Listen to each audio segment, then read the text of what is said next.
আসসালামু আলাইকুম প্রিয় দর্শক, অন্নমঞ্চের আলাপ চাইতে আপনাদের সকলকে আমন্ত্রণ জানাচ্ছি। বাংলাদেশের অর্ধেকের বেশি জনতার দাবি মানে সবসময় আমায় লিখে থাকেন যে শেখ হাসিনা আমাদের আপা কবে ফিরবেন।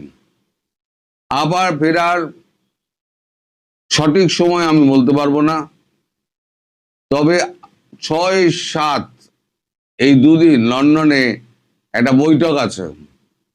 এই বৈঠকে ডেকে পাঠানো হয়েছে আপনাদের পররাষ্ট্রমন্ত্রী, বিএনপি সরকারের পররাষ্ট্রমন্ত্রী খলিলুর রহমানকে।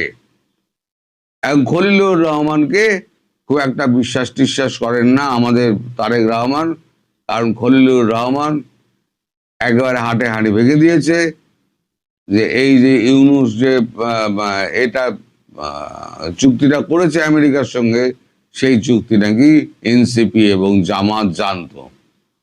এই যে 2 নম্বরই করে তার ঘরের কথা হাটে হাঁড়ি ভেঙে দেওয়া, সেটা এখন কেউ ভালোভাবে নিচ্ছে না, কিন্তু তিনি পরিষ্কার জানিয়ে দিয়েছেন এটাই ঘটনা।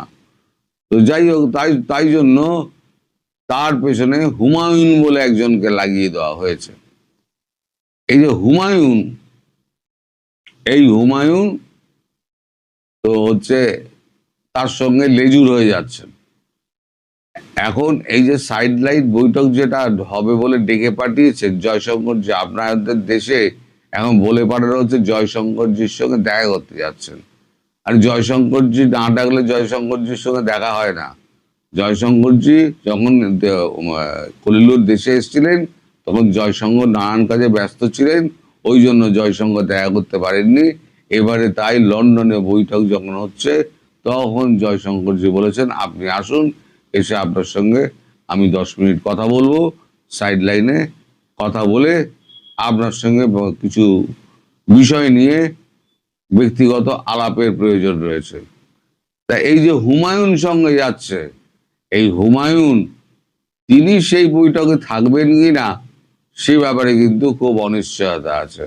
এবং জয়শঙ্করজি হয়তো অ্যালাউ নাও করতে পারে। জয়শঙ্করজি বলতে পারেন যে আমি ডেকেছি ডক্টর খলিলুর রহমানকে, এখানে তৃতীয় কোনো ব্যক্তি থাকবে না, তার অনুমতি ছাড়া তৃতীয় কোনো ব্যক্তি সেখানে উপস্থিত হতে পারে না। এবার 6-7 তারিখের এই যে সম্ভবত 7 তারিখেই এই যে বৈঠকটা হবে, সেই বৈঠকের প্রধান এজেন্ডা কি? প্রধান এজেন্ডা হচ্ছে এই যে আইসিটিতে যে মামলা হয়েছিল, দুখানা না, পরপর অনেকগুলো মামলা হয়েছে, তার মধ্যে প্রধান দুটো হচ্ছে, এক হচ্ছে শেখ হাসিনার মৃত্যুদণ্ড এবং 2 তার দলকে আজীবনের জন্য ব্যান করে দেওয়া। আর এই যে দুটো আছে, এই দুটো হচ্ছে 10টা শর্তের মধ্যে প্রধান দুটো শর্ত, এটা আমি আগেও বলেছিলাম। 3 নম্বর শর্ত নিয়ে গিয়ে আলোচনা করেছিলেন, তাতে কিন্তু ভারত সন্তুষ্ট হয়নি। ভারত বলে দিয়েছিল প্রথম দুটো শর্ত নিয়ে কথা না বললে তৃতীয় চতুর্থ পঞ্চম সেই কোনো শর্ত নিয়েই আমরা আলোচনা সন্তুষ্ট হব না।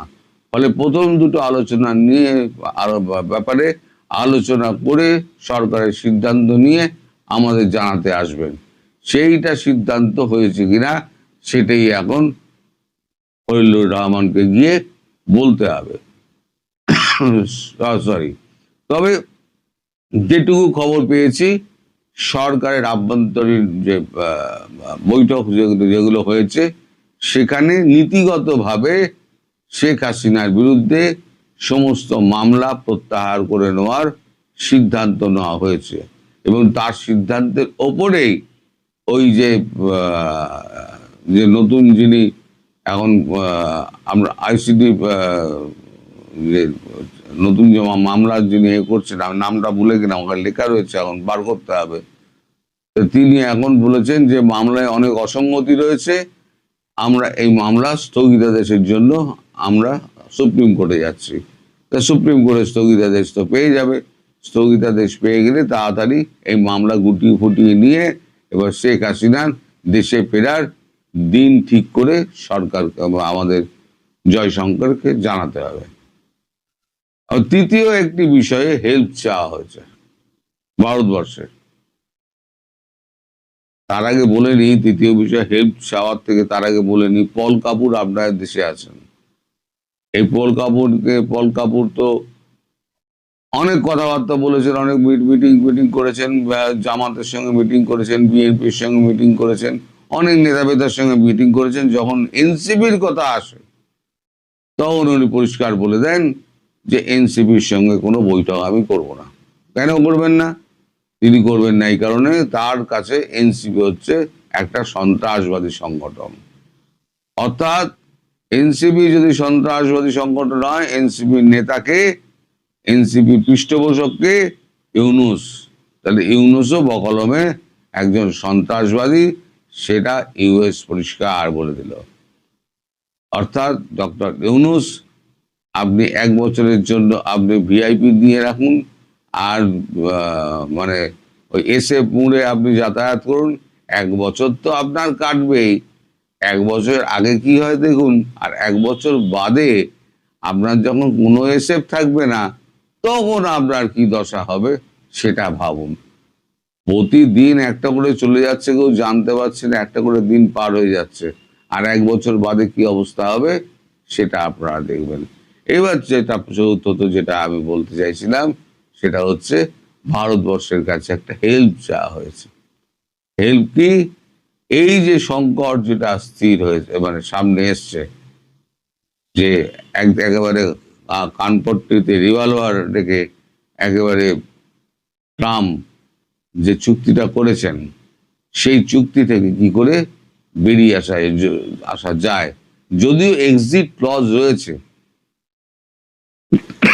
সরি, এক্সিট ক্লজ অনুযায়ী আপনারা যদি এখন বলেন যে আমরা এক্সিট ক্লজ অনুযায়ী আমরা বের হব, ট্রাম্পের মতো যে মানুষ, যিনি স্বপ্নে যুদ্ধ দেখে তিনি হঠাৎ করে লাফিয়ে তিনি ইরান দখল করতে যান, এখন পেঁচে পড়ে গেছেন, এখন রোজ মানে বয়ান বদলাচ্ছেন। তো যাই হোক, একটা নেভার এন্ডিং যুদ্ধে জড়িয়ে পড়েছেন। আমি রাত্রিবেলা বলবো কিরকম তার অবস্থা, এখন লেজে গোবরে করা অবস্থা। তো যাই হোক, এখন সেইখানে যদি আপনারা বলেন যে আমি ওই ক্লজ অনুযায়ী আমি বেরিয়ে যাব, এক্সিট ক্লজ অনুযায়ী, তাহলে ওই ট্রাম্প বাবু কিন্তু আপনার ঘাড়ে এসে বসবে এবং ওই বলা তো যায় না, ওই মাদুরোর মতো হয়তো তারেক রহমানকে হয়তো ঘাড়ে টিপে হয়তো তুলে নিয়েও যেতে পারে। কোনো বিশ্বাস নেই, কারণ উনি পারেন না এমন কোনো কাজ কিন্তু নেই, এটা উনি পৃথিবীকে দেখিয়ে দিয়েছেন। ফলে খুব যদি বাড়াবাড়ি করতে না করে, এখন যদি ভারতবর্ষের কাছে, আমি বরাবরই বলেছি যে এইখান থেকে একমাত্র বাঁচাতে পারে ভারতবর্ষ এবং একমাত্র ভারতবর্ষ। কারণ ভারতবর্ষ এখনো পর্যন্ত কারুর বিরুদ্ধে, কারুর পক্ষে কোনো রায় দেয়নি। ভারতবর্ষ বরাবরই বলেছে যে আমরা শান্তির পক্ষে, আমরা আলোচনার পক্ষে। সেটা ইউএসকেও বলেছে, সেটা ইসরায়েলকে বলেছে, সেটা রাশিয়াকে বলেছে, সেটা ইরানকে বলেছে, সেটা সবাইকে বলে বেড়ায় যে আমরা শান্তির দেশ, বুদ্ধের দেশ, আমরা আলোচনায় বিশ্বাসী, আমরা শান্তির পক্ষে। তো যথারীতি আমাদের ওপরেতে কারোর আক্রমণটা সরাসরি এসে পড়বে না। যদিও আক্রমণ মানে আজ দোরগোড়ায় আমরা পাচ্ছি, কিন্তু সেখান থেকে বেরিয়ে আসা যায় কি করে সেটাও ভারতবর্ষের চিন্তা ভাবনা করছে। কিন্তু আপনাদের কি হবে? সুতরাং ভারতবর্ষের সঙ্গে ভালো যোগাযোগ রাখুন, রাখলে পরে যদি এই সমস্যা থেকে মুক্তি পেতে পারেন। আর শেখ হাসিনাকে দেশে ফেরার সর্বাত্মক ব্যবস্থা আপনারা করে দিন। ডেট বলে দিতে হবে যে এই ডেটের মধ্যে শেখ হাসিনাকে আমরা দেশে ফেরানোর ব্যবস্থা করছি, তার প্রতিটি সুরক্ষার ব্যবস্থা করে। যদিও ভারত সুরক্ষা দেবে, ভারতের সুরক্ষা ওদের ওপরে বিশ্বাস করবে না, ভারত নিজস্ব সুরক্ষা দেবে।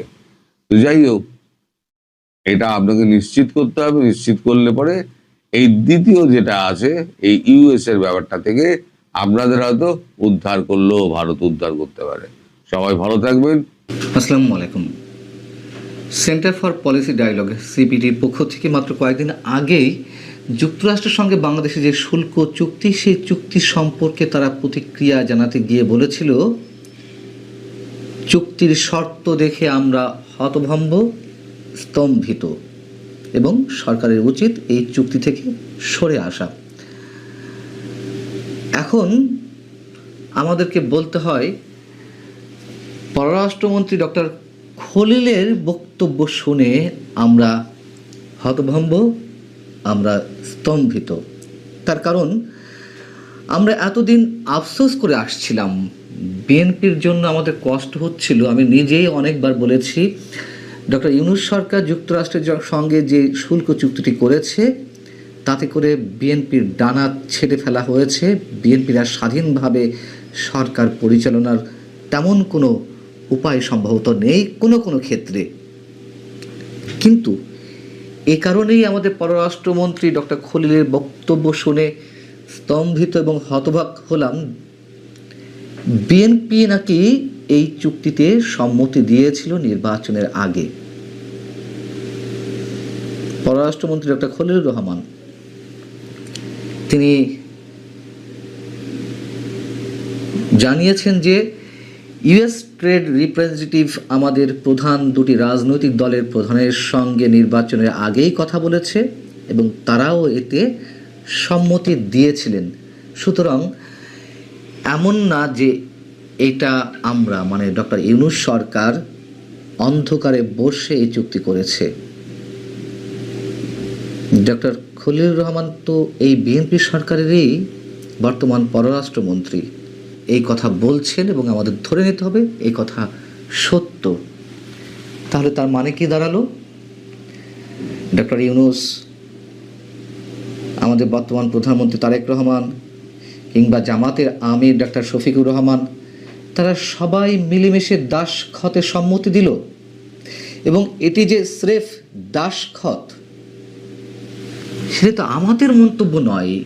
এটি তো গবেষণা প্রতিষ্ঠান সিপিডি থেকে শুরু করে আরও অনেক রাজনৈতিক দল, অনেক সংস্থা, অনেক অর্থনীতিবিদ এই মন্তব্যই করছেন। এবং এই চুক্তিকে কেন্দ্র করে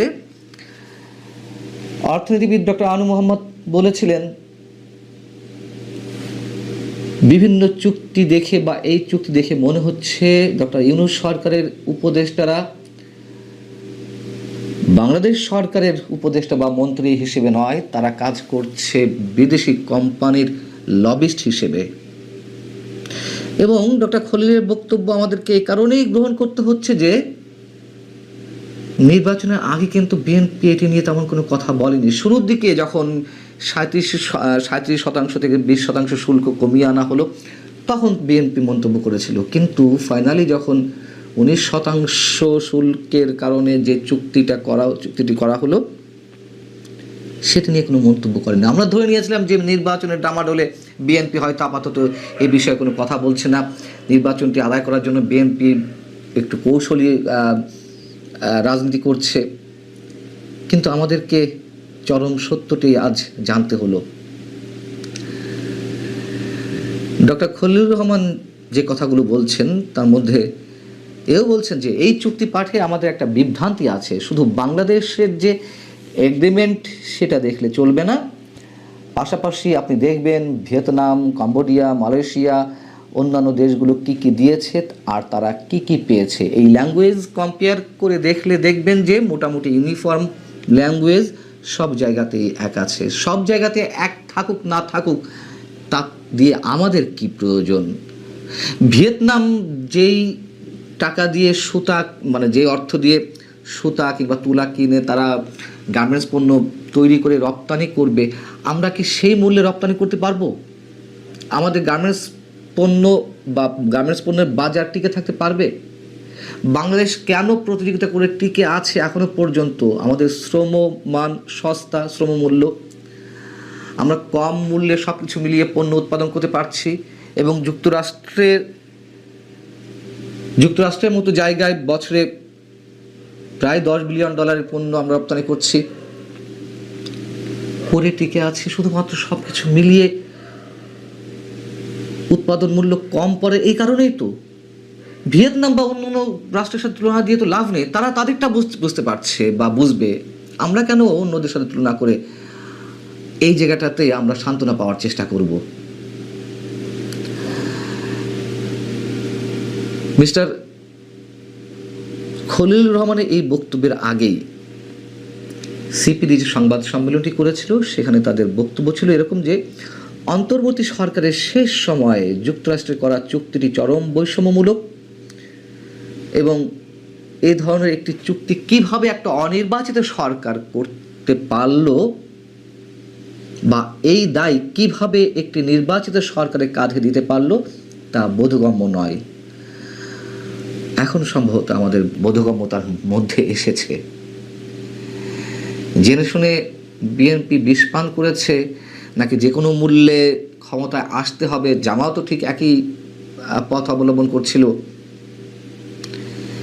সেই প্রশ্নগুলো এখন আমাদের সামনে আসাটা খুবই যৌক্তিক। সিপিডির এমন মন্তব্য ছিল যে গত 1.5 বছরে ডক্টর ইউনূস সরকারের বিতর্কিত কর্মকাণ্ডের তো শেষ নেই, সব বাদ দিয়েও যদি একটি বিষয়ের জন্য অন্তত এই সরকারকে নিন্দা জানাতে হয়